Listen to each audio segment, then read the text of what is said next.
Imagine a band that managed to merge the most artistic progressive rock with one of the catchiest pop songs of the 80s.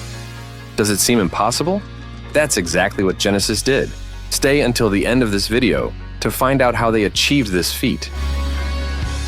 In the early days of Genesis, Peter Gabriel led the band with his theatrical performances and eccentric costumes. It was the peak of progressive rock, but everything changed when Phil Collins took over the vocals and the band embraced a more pop sound. How can a band completely transform their style and still maintain their essence? For Mike Rutherford, the answer was in the album Duke. After Gabriel left, the future of Genesis was uncertain.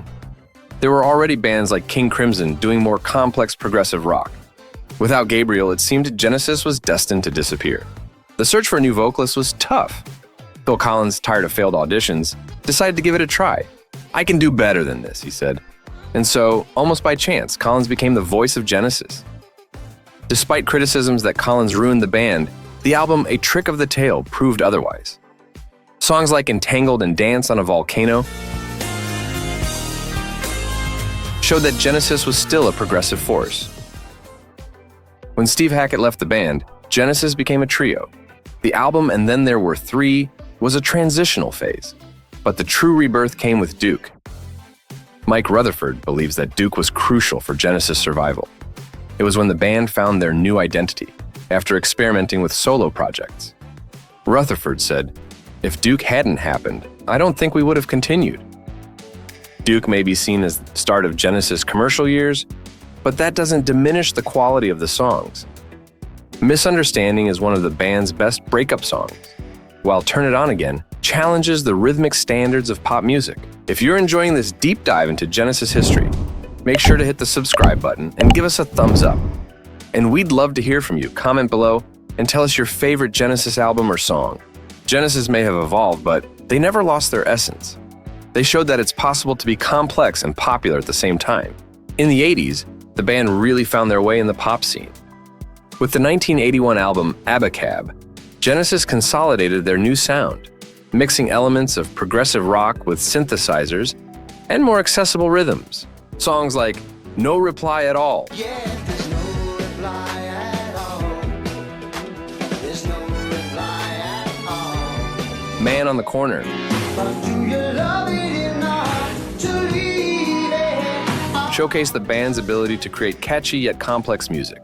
But the true commercial success came with the 1986 album Invisible Touch.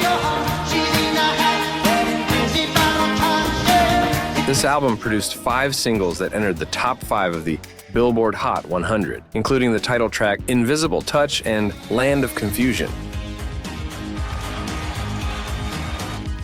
which are still remembered as 80s classics. It was a magical moment for the band, which managed to please both old progressive rock fans and new pop fans. And now, a quick invitation for you.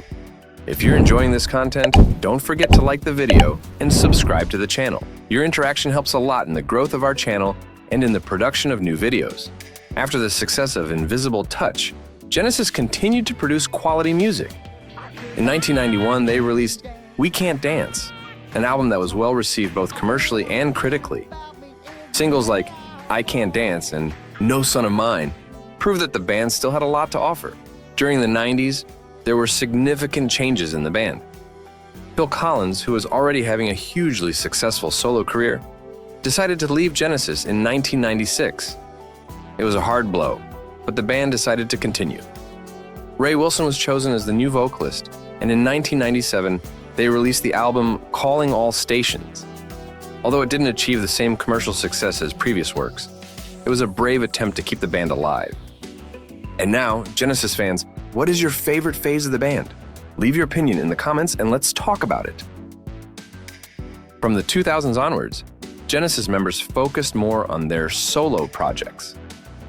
But in 2007, the band reunited for a world tour that was a huge success. Called Turn It On Again, the tour. This return to the stage was a celebration of the band's rich musical history. Although they haven't released new albums since then, the legacy of Genesis lives on.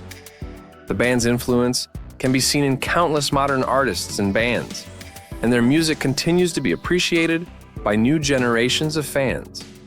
Did you enjoy learning more about Genesis's journey? Then share this video with your friends and don't forget to activate notifications so you don't miss any new content. Thanks for watching and see you next time.